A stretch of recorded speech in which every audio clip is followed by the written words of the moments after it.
Alors, tu caches 300 000 $. J'ai gracieusement utilisé cet argent pour acheter une maison, lol. Un jour, Ariane, ma belle-mère, a acheté une maison sans me le dire. Sérieux. J'en ai discuté avec mon mari. Laisse maman faire ce qu'elle veut. Oublie simplement les 300 000 $. Il a commencé à prendre parti pour Ariane. Il n'y a aucun moyen que je puisse pardonner cela. J'ai juré de me venger contre tous les deux. Je m'appelle Catherine. J'ai épousé Philippe, qui travaille dans la même entreprise alimentaire, il y a 5 ans. Nous sommes tellement occupés par le travail que nous avons à peine le temps l'un pour l'autre. Pourtant, Philippe et moi nous entendons bien sans malentendu. Cependant, je n'ai pas une bonne relation avec ma belle-mère. Ariane. Tout a commencé avec quelque chose qu'elle m'a dit lors d'une réunion de famille chez elle. Maintenant que tu es marié à Philippe, tu vas quitter ton travail et devenir femme au foyer pour le soutenir, n'est-ce pas? Non. Je prévois de continuer à travailler après le mariage. Philippe et moi en avons discuté, et il est d'accord pour que je garde mon travail. Toi? N'est-il pas normal qu'une femme devienne femme au foyer après le mariage? Quand j'ai épousé mon défunt mari, J'ai pensé à quel point il est dépassé de s'attendre à ce que la femme soit femme au foyer pendant que le mari gagne. Je ne pouvais bien sûr pas dire cela à Ariane, alors j'ai juste fait un sourire ironique et j'ai laissé tomber. es-tu sûr que Philippe est vraiment d'accord avec toi pour travailler? Si tu n'es pas à la maison à cause du travail, cela ne fera qu'ajouter à son fardeau quand il est fatigué. C'est l'avis de maman, pas le mien.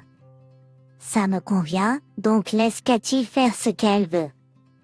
Patrick a pris ma défense, et après ça, Ariane a arrêté de faire des remarques désobligeantes, et nous avons bientôt quitté sa maison.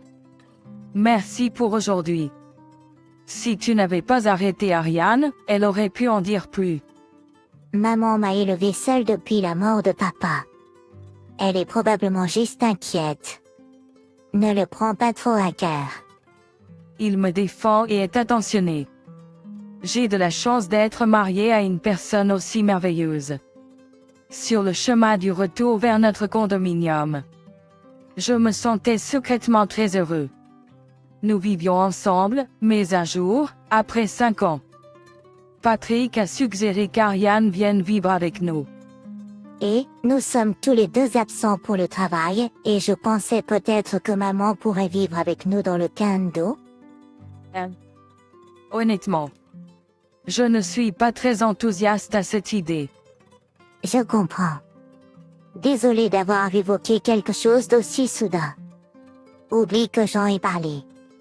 Je ne pourrais définitivement pas accepter de vivre ensemble aussi soudainement. Heureusement, Patrick a cédé facilement, et j'étais soulagée de ne pas vivre avec Ariane. Une semaine après que Patrick ait suggéré de vivre avec Ariane, j'ai eu une journée vraiment chargée au travail et je ne suis rentrée dans notre condominium qu'après 21 heures. Ouf. Je suis vraiment fatiguée. Peut-être que je devrais préparer quelque chose à manger. Alors que je me parlais à moi-même et m'apprêtais à ouvrir la porte, je viens d'arriver. Les contenus du frigo semblent moins nombreux que lorsque j'ai vérifié hier. Quelque chose de simple conviendra. Dépêche-toi, mon chéri. J'ai faim. Attends un peu, s'il te plaît. Je vais cuisiner quelque chose rapidement. Alors, j'ai rapidement préparé le dîner et je l'ai servi à Ariane. Merci. Voyons ce que ça donne. Après avoir pris une gorgée de la soupe que j'ai préparée, Ariane a commenté.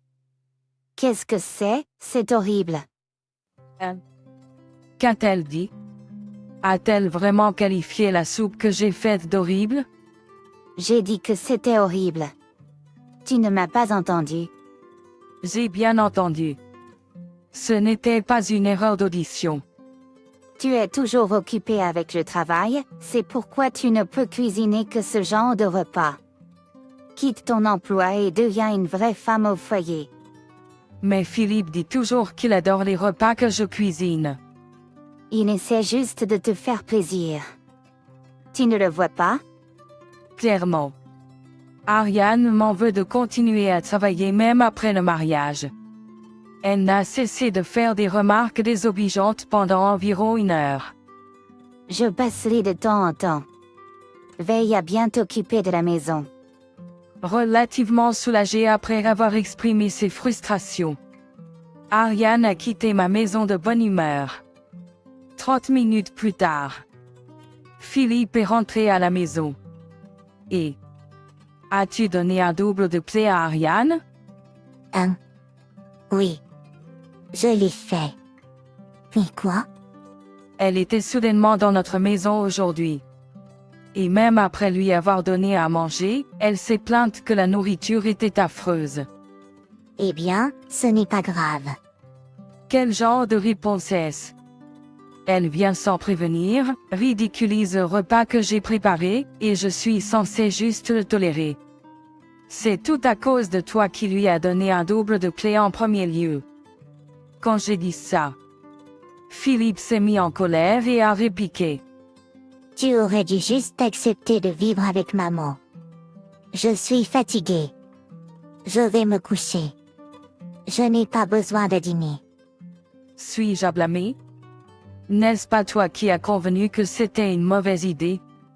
Les paroles de Philippe, que je pensais être mon allié, ont presque brisé mon cœur. Le lendemain, et le jour suivant aussi. Cet endroit est un désordre. As-tu même nettoyé correctement? Ces vêtements sont tout froissés. C'est honteux. Ariane est venue chez nous tous les jours pour se plaindre et puis partir. J'aurais peut-être pu endurer cela seule. 1 semaine après qu'Ariane a commencé à fréquenter notre maison, j'ai remarqué quelque chose d'étrange. Les courses manquent à nouveau. Et le détergent que j'avais stocké a aussi disparu. Les courses manquent à nouveau. Et le détergent que j'avais stocké a aussi disparu. Notre condominium et le lieu d'Ariane sont à moins de 10 minutes à pied. Il est étrange que les courses et les fournitures quotidiennes disparaissent tous les jours. Je ne voulais pas la soupçonner, mais Ariane doit se faufiler et les prendre. Ariane, tu n'as pas pris des choses dans notre maison, n'est-ce pas? Un jour, quand Ariane est venue, j'ai rassemblé mon courage pour demander. J'espérais que ce n'était qu'un malentendu. Mais alors, Oh, tu as découvert, n'est-ce pas? Ariane a facilement avoué avoir pris les articles. Tu ne peux pas juste prendre des choses sans demander. Ce sont nos fournitures ménagères et notre nourriture. Quel est le problème? C'est la maison de mon fils après tout. C'est gaspiller de laisser la nourriture se gâter, surtout que tu es rarement à la maison à cause du travail. Comment peut-elle être si peu désolée, agissant comme si ce n'était pas grave? Je comprends que c'est aussi la maison de Philippe, mais quand même. Ah, au fait. J'ai découvert tes économies de 300 000 $. J'ai utilisé cet argent pour acheter une nouvelle maison, lol. Toi? De quoi tu parles? Ne fais pas semblant de ne pas savoir, lol. Tu l'avais enregistré sur ta carte bancaire, n'est-ce pas? J'ai été tellement surprise de voir combien il y avait quand je l'ai ouvert. Je n'arrivais pas à comprendre ce qu'elle disait. Elle a utilisé mes économies de 300 000 $ pour acheter une maison. Sans la permission de qui que ce soit. Mais on ne peut pas retirer juste avec la carte bancaire, n'est-ce pas? Tu connais le code PIN?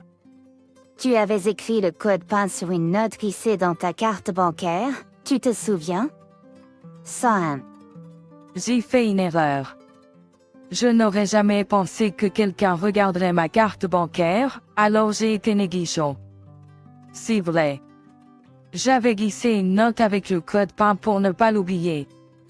J'ai toujours voulu vivre dans une maison plus belle. Cela s'est parfaitement arrangé. Ariane a dit cela en riant en quittant ma maison. Je ne pouvais pas pardonner cela. Utiliser l'argent de quelqu'un de cette manière. J'ai dit à Philippe qu'Ariane avait utilisé l'argent pour acheter une maison sans permission, mais Laisse juste maman faire ce qu'elle veut. Oublie les 300 000 dollars. il a dit cela comme si cela ne le concernait pas. Laisser une si grosse somme d'argent être utilisée sans permission et laisser tomber. Cette mère et ce fils sont incroyables. À ce moment-là, j'avais perdu toute affection pour Philippe. Malgré le fait d'avoir déjà été exploité. Je ne pouvais plus le supporter. J'ai décidé de me venger contre eux. Le lendemain, j'ai invité Ariane pour confirmer de nouveau si elle a vraiment acheté une maison avec mon argent.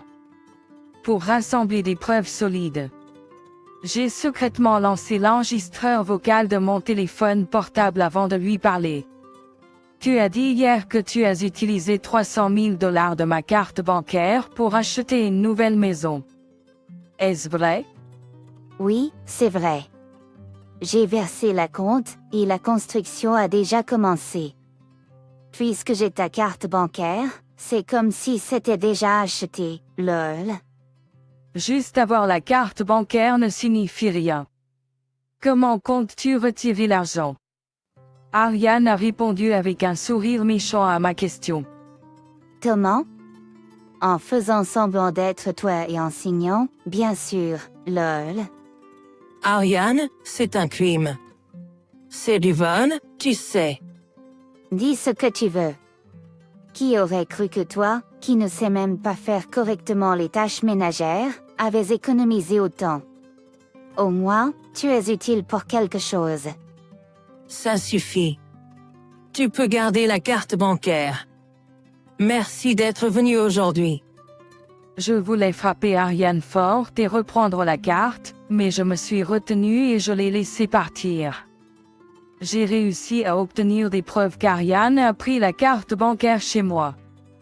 Profite en tant que tu le peux. Ariane. Le lendemain.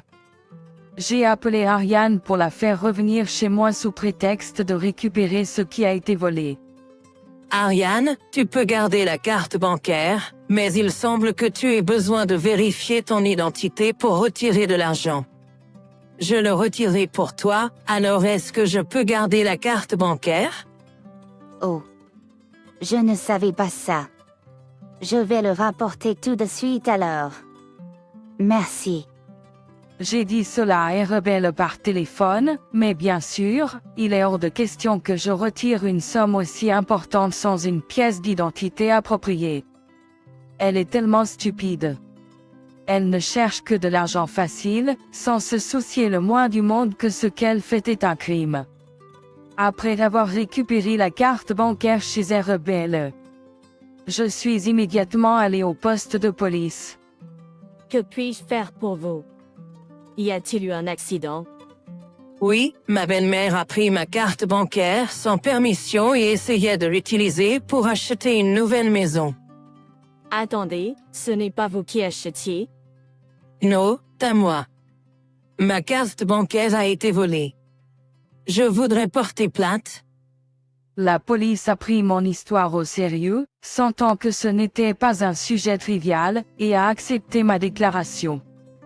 J'ai dit à Philippe que j'avais déposé une déclaration à la police.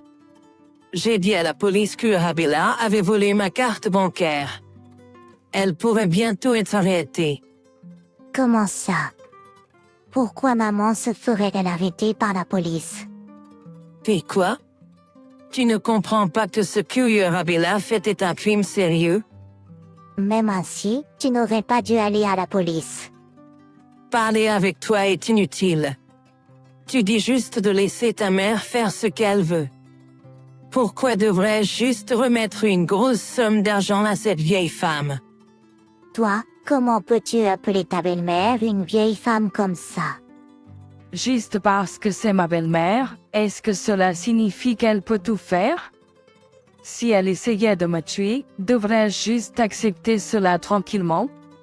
Ridicule. Je n'ai pas économisé tout ce temps juste pour le donner à un rebelle. Eh bien, c'est une sacrée vieille sorcière. Assez. Après avoir entendu ce que j'ai dit, Patrick est allé dans sa chambre. Quand il est revenu dans le salon, il m'a tendu les papiers du divorce. Je n'aurais jamais pensé que tu étais le genre de personne à mettre en scène de telles choses. Signe ceci. Je ne m'attendais jamais à ce qu'il ait toujours de tels papiers prêts. Eh bien, si c'est ainsi, je suppose que ça peut être aidé. Jean avait de toute façon marre de lui. Tu essaies de me menacer? Donne-le ici. Je vais le signer. Patrick semblait un peu surpris que j'ai accepté de signer si facilement. Après l'avoir signé, j'ai montré les papiers du divorce à Patrick. Tiens. C'est ce que tu voulais, n'est-ce pas? Ah, oui. Alors. Je vais déposer ça. Il ne voulait probablement plus me voir. Après cette conversation, il a quitté précipitamment notre maison au milieu de la nuit. Il est probablement allé chez Ariane. 20 minutes plus tard, mon téléphone portable a sonné. Anno. Que veux-tu? C'était Philippe qui appelait. J'ai dit à maman à propos du rapport de Pauline déposé. Oui. Anno? Pouvez-vous retirer le rapport, s'il vous plaît? Toi? Pas question. Il n'y a aucune chance que je le retire. Regrettez-vous? De fausses remords ne changent rien. Elle ferait juste la même chose à nouveau. Comme je le pensais. Patrick a encore appelé. Quoi maintenant? Je n'ai rien d'autre à vous dire, et j'étais sur le point d'aller me coucher. Je suis désolée. Je ne voulais pas nuire. L'appelant n'était pas Patrick, c'était Ariane. Elle pleurait et s'excusait, mais pensait-elle vraiment que cela arrangerait tout? Ce n'est pas parce que tu pleures et t'excuses que je vais te pardonner. Et comment peux-tu dire que tu ne voulais pas nuire? Tu as délibérément pris ma carte bancaire. Mais, je voulais vraiment une maison. J'ai vécu dans un appartement tout ce temps. Donc tu pensais que c'était correct d'utiliser l'argent de quelqu'un d'autre pour cette raison? Tu es vraiment méprisable. Pourquoi devrais-je donner mon argent pour une raison aussi futile? C'est complètement incompréhensible. Alors tu aurais dû demander à ton fils. Oui, je sais. Nous avons un double revenu, mais je gère les finances du ménage. C'est pourquoi, quand j'ai vu les 300 000 $ sur ta carte bancaire, je viens d'être tentée. Je comprends. Mais tu comprends que comprendre ne suffit pas, n'est-ce pas? Réfléchis à tes actions en prison, s'il te plaît. Cet argent a été épargné désespérément par moi bien avant que je ne me marie avec ton fils. Il est inimaginable de pardonner juste parce que tu as été tenté. J'étais sur le point de raccrocher, mais Ariane a insisté. Attends. J'ai une demande. Une demande, maintenant? Je t'ai dit que j'avais déjà versé la compte, tu te souviens? J'ai utilisé les 100 000 $ que j'avais économisés comme un compte, mais je ne peux pas arrêter la construction maintenant. Pourrais-tu me prêter les 300 000 $? Je promets de te rembourser. Tu es vraiment dans les illusions? Il n'y a aucune façon que je te le prête. Tu as non seulement volé la carte bancaire, mais aussi des courses et des fournitures quotidiennes. Je ne te fais pas confiance pour rembourser. Mais que devrais-je faire? Ce n'est pas mon problème. Débrouille-toi. Mais je ne peux pas obtenir un prêt à mon âge. C'est entièrement de ta faute de compter sur l'argent de quelqu'un d'autre. Demande à ton fils de te faire un prêt. Je n'ai pas pu m'empêcher de rire à l'idée qu'Ariane paniquait. J'ai dit tout ce qu'il y a à dire. Peut-être est-il temps de raccrocher maintenant. Juste au moment où je pensais ça, Philippe a coupé, essayant de continuer la conversation. Et, s'il vous plaît, allez-vous abandonner maman? Est-ce qu'elle s'est occupée de toi? Pensez Y comme un moyen de rendre un service. Vous n'avez pas à donner le montant total, mais aidez-la. Elle ne s'est jamais occupée de moi. Elle venait toujours chez nous juste pour faire des remarques désobligeantes et partir. Elle n'a jamais aidé pour les tâches ménagères malgré avoir un double des clés. Sur quelle base dis-tu qu'elle s'est occupée de moi? Philippe est resté silencieux après ma réplique.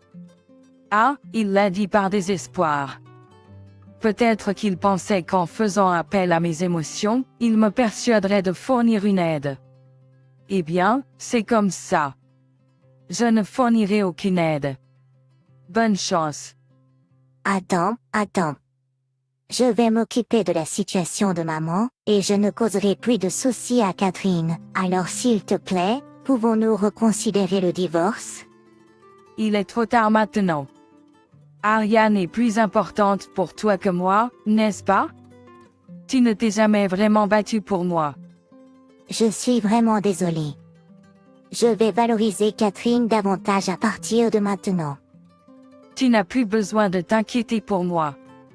Nous serons des étrangers demain. Profite de ta vie avec ta bien-aimée. J'ai dit ça à Philippe et j'ai raccroché le téléphone, pensant qu'il serait ennuyeux s'il rappelait. J'ai éteint mon téléphone portable et je suis allé me coucher. Il semblait que Philippe n'était pas rentré chez lui cette nuit-là. Ils se consolaient probablement l'un l'autre. Le lendemain matin, j'ai pris une journée de congé pour déposer les papiers de divorce. Maintenant, Philippe et moi sommes des étrangers. Bien sûr, ce qui arrive à Ariane ne me concerne plus. Pendant les 3 jours jusqu'à ce que je quitte la maison, Philippe ne m'a pas vraiment parlé. Naturellement, je n'ai pas non plus engagé la conversation. J'avais prévu de retourner chez mes parents après avoir quitté celle-ci. C'est à 1 heure de trajet de là où je travaille, mais c'est faisable.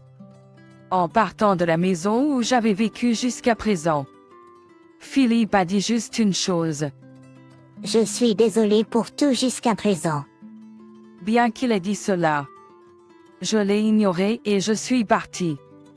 C'est une fin abrupte pour un mariage qui était autrefois rempli d'amour. Mais étrangement, je ne me sens pas triste ou quoi que ce soit. Plutôt, c'est rafraîchissant d'être loin d'une mère et d'un fils si terrible. Il n'y a aucune chance que je puisse leur pardonner après tout ce qui s'est passé. Ils l'ont bien cherché en me négligeant constamment et en défendant Ariane. S'il avait vraiment été en colère contre Ariane lorsqu'elle a volé la carte bancaire pour acheter une maison, peut-être que j'aurais pu reconsidérer. Ils m'ont tous les deux trop sous-estimé. Je ne me laisserai pas constamment maltraiter. Maintenant, ils affrontent une vie infernale de remboursement de prêts. Qu'ils travaillent jusqu'à en mourir. C'est le choix d'Ariane, après tout. Elle peut y faire face. Ils sont tous les deux responsables de tout. C'est leur châtiment. J'ai pensé à cela en conduisant chez mes parents. 1 semaine plus tard, la police m'a appelé pour m'informer qu'Ariane avait été arrêtée pour vol. Apparemment, ne pas vivre avec Ariane était crucial dans son arrestation. Si vous aviez vécu ensemble, nous n'aurions peut-être pas pu l'arrêter. Il pourrait y avoir des circonstances spéciales en raison du vol entre membres de la famille. Je comprends. Je suis contente qu'elle ait été arrêtée. Merci. J'ai exprimé ma gratitude à la police et j'ai raccroché. Maintenant, Ariane devra réfléchir à ses crimes en prison. Exactement ce à quoi je pensais. Philippe a appelé. Maman a été arrêtée. Maman a été arrêtée. Je sais, la police vient de m'appeler. Je ne peux plus rembourser le prêt toute seule maintenant que maman est partie. Et à neuf? Tu ne vas pas me demander de l'aide à nouveau, j'espère? Non. Je veux dire, ne m'appelle plus jamais. J'ai dit ça et j'ai raccroché le téléphone unilatéralement. Pour éviter d'autres appels de la part de Philippe, j'ai bloqué son numéro et ses messages. Un mois plus tard, j'ai entendu quelque chose d'un collègue. Hey, je sais que cela pourrait être impoli de te dire ça, mais Philippe a quitté l'entreprise. Philippe et moi travaillions dans la même entreprise, mais j'étais au bureau et il était sur le terrain, donc nous nous voyions rarement. Apparemment, la nouvelle du vol et de l'arrestation d'Ariane s'était répandue dans l'entreprise, et Philippe a senti qu'il ne pouvait pas y rester. Bien sûr. Je n'ai pas propagé cette nouvelle moi-même. Je n'ai aucune idée de ce qui lui est arrivé par la suite, mais il doit avoir des difficultés avec le remboursement du prêt à l'heure actuelle. 3 ans plus tard, je me suis mariée. J'ai rencontré mon nouveau mari quelque part complètement indépendant de mon entreprise, et il me valorise vraiment. Ma belle famille m'adore, et je les aime beaucoup. Enfin, j'ai peut-être trouvé le vrai bonheur. J'espère sincèrement qu'il ne se passera plus jamais rien de tel qu'auparavant.